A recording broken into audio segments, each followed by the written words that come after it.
আসসালামু আলাইকুম। আজকে থেকে আমরা গ্রাফিক ডিজাইনের ফটোশপের কোর্স শুরু করব।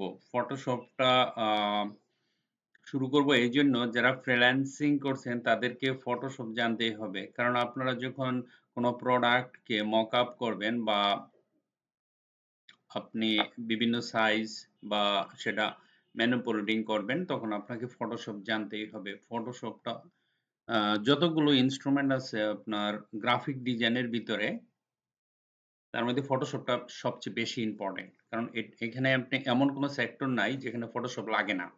সো ফ্রিল্যান্সিং, ডিজিটাল মার্কেটিং বলেন আর ওয়েব ডেভেলপমেন্ট বলেন, আপনি যাই করেন না কেন আপনাকে ফটোশপ শিখতেই হবে as a IT person. Okay? So আপনি যদি মনোযোগ দিয়ে আমরা সবগুলো ভিডিও হয়তো এভাবে YouTube এ দিব না। আমরা ক্লাসে A to Z ডিটেইলস আমরা জানবো।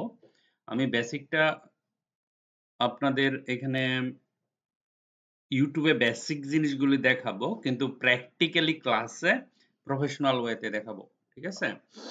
এখন build your career with graphic design.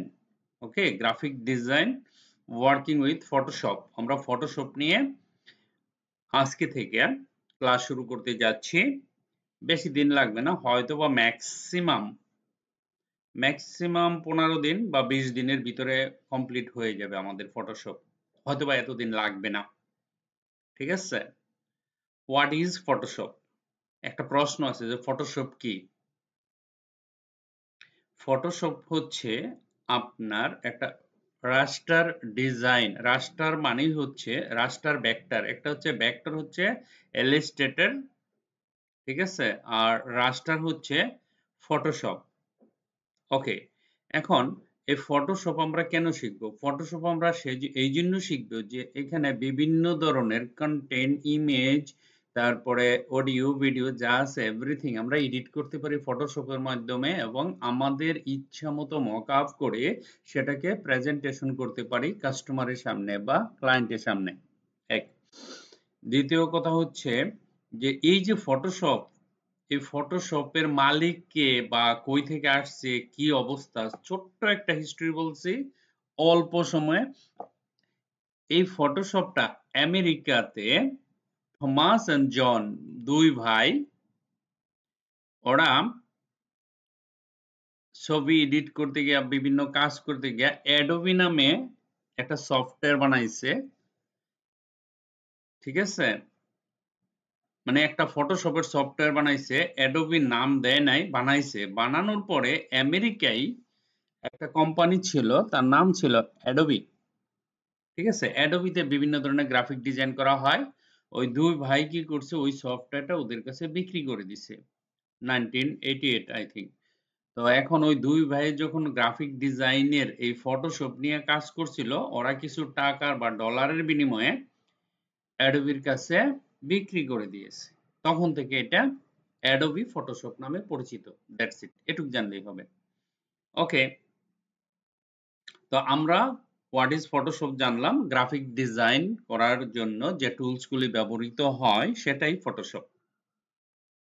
অর্থাৎ পিকচার, তারপরে ছবি, নাটক, সিনেমা, হোয়াটএভার যা আছে সবকিছু নিয়ে ম্যানিপুলেটিং করার জন্য আমরা যে সফটওয়্যার ব্যবহার করি সেটাই ফটোশপ।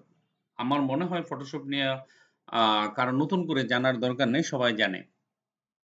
প্রশ্ন হচ্ছে আমরা যখন ফটোশপে কিছু বানাবো, how to open, save and close files in Photoshop.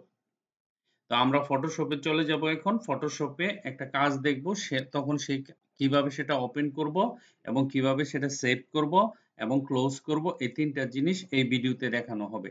ঠিক আছে? আমরা প্রত্যেকটা প্রশ্নের জন্য প্রজেক্ট করব এবং সেটা ইউজ করে দেখাবো। তাহলে আমাদের কোথায় যেতে হবে? আমাদের ফটোশপটা ওপেন করতে হবে। কোথায় আছে ফটোশপ? পিএস।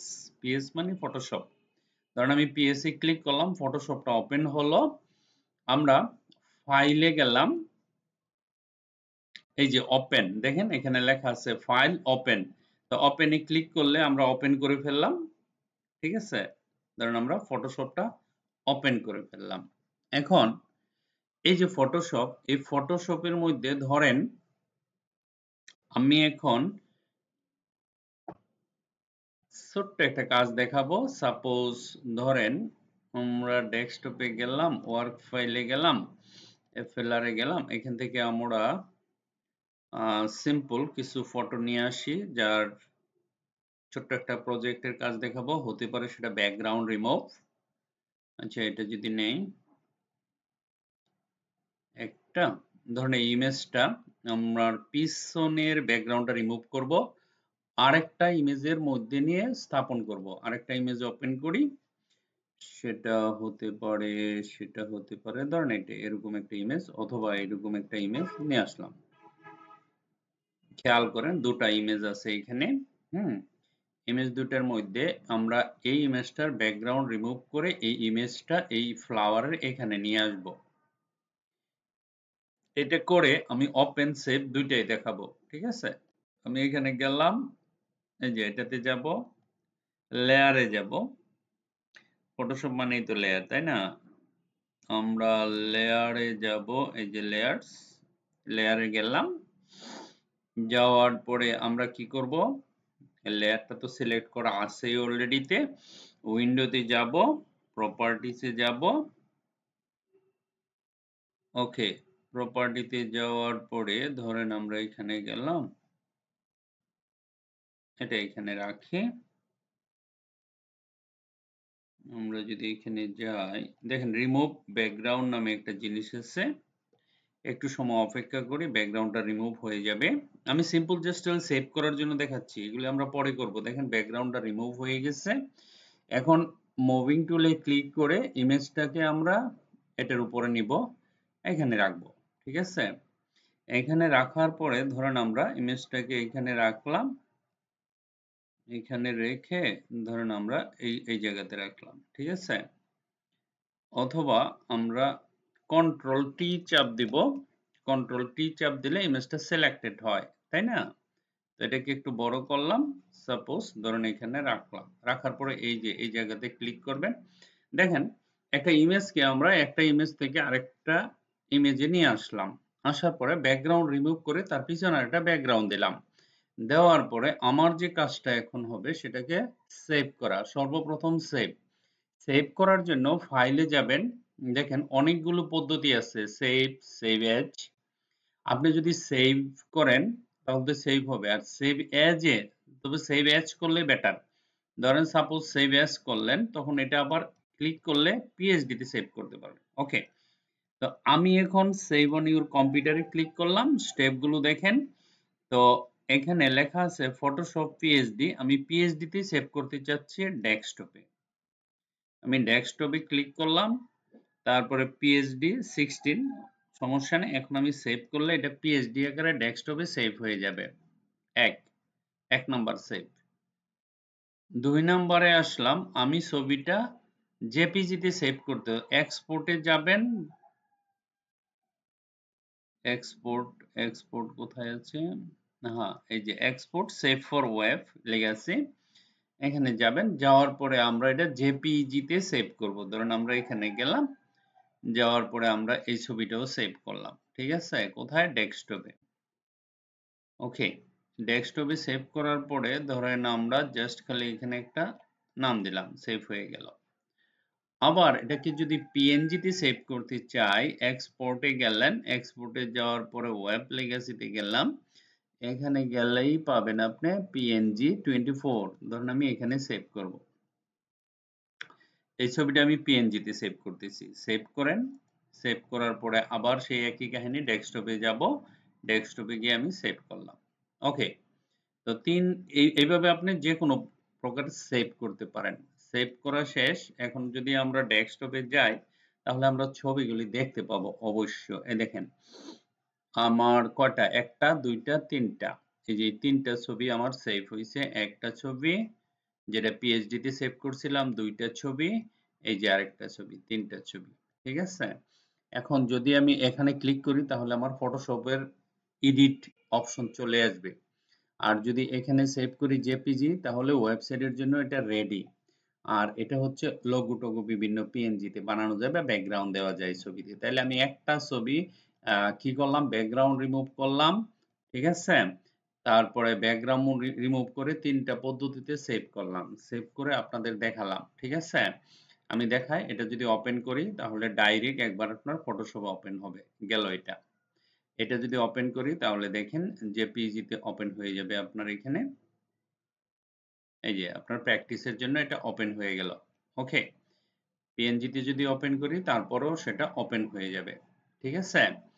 তো আশা করি এই জিনিসটা আপনারা পারবেন। না পারার মতন কিছু না। একেবারে সহজ একটা জিনিস। হুম? একটা ২ টা পিকচার নিবেন। একটা পিকচার থেকে আরেকটা পিকচারে ছবি নিয়ে আসবেন এবং ব্যাকগ্রাউন্ডটা রিমুভ করবেন। আশা করি এটা সবাই পারেন। তাহলে আমাদের আমাদের যে কোশ্চেন এর মধ্যে ১ আর ২ কিন্তু কমপ্লিট হয়ে গেল। ৩ নাম্বারটা আমরা পরবর্তী ভিডিওতে দেখব। এখন আমরা এই যে ১ টা ২ টা ১ আর ২ আমরা কি করব এটাকে? এটাকে আমরা রেড কালার দিয়ে কালারিত করব যাতে আমাদের কমপ্লিট হয়ে গেছে। ডান। যেটা হয়ে যাবে রেড কালার হয়ে যাবে। এখানে অনেকগুলো প্রশ্ন আছে। এই সবগুলো শিখলে মোটামুটি আপনার অ্যাডভান্স লেভেলের কাজ হয়ে যাবে। পরে আমরা কিছু প্রজেক্ট করব। ১০-১২ টা প্রজেক্ট করব। তখন আপনি ফ্রিল্যান্সিং এর জন্য কাজ করতে পারবেন। পৃথিবীর যেকোনো দেশে যান, আপনি ফটোশপ নিয়ে কাজ করতে পারবেন। বাংলাদেশের যেকোনো জায়গায় থাকেন কাজ করতে পারবেন। ফ্রিল্যান্সিং করতে পারবেন। ইভেন কি কোনো কিছু না করলে শুধু ফটোশপ দিয়েও আপনি ফটোশপ দিয়ে অনেক ধরনের ডিজাইন করতে পারবেন। ফটোশপ আপনার ম্যান্ডেটরি, এটা লাগবেই। এটা ছাড়া হয় না। যেকোনো কাজে ভার্সিটিতে বলেন, স্কুল বলেন, কলেজ বলেন, যেখানে যান আপনাকে ফটোশপ শিখতে হবে। তো আমাদের ২ টা প্রশ্ন কিন্তু কমপ্লিট হয়ে গেল। এই ২ টা নিয়ে আশা করি আর কোনো প্রবলেম থাকবে না। পরবর্তী ভিডিওতে আমরা crop tools and use zoom in and zoom out tools and how to use layer. লেয়ারটা ৩ নাম্বার ভিডিও হবে। এই ২ টা আমরা আরেকটা ভিডিওতে শিখব। আগে আপনাদের এই জিনিসটা কমপ্লিট করবেন। ঠিক আছে? সো আজকে থেকে ফটোশপ আমরা ফটোশপ কমপ্লিট করে ফেলবো। ধরেন আজকে তো ২ টা দিছি প্রথম ভিডিও। পরে আমরা ৩ টা ৪ টা করে ছিলে টোটাল কোশ্চেন হচ্ছে 51, 51, 56 আমরা যদি ধরেন ৪ টা করে প্রশ্ন কমপ্লিট করতে পারি এক ভিডিওতে তাহলে ৪-৫ ৬০ 56 ৬০ দিন ১৫ দিন লাগবে না। ১৫ দিন লাগবে কারণ ২ দিন আবার বন্ধ আছে। ওকে? তো আশা করি ১২ টা ক্লাসে আমাদের ফটোশপ কমপ্লিট হয়ে যাবে ইনশাআল্লাহ। Okay? Thank you very much for watching this video. Bye by.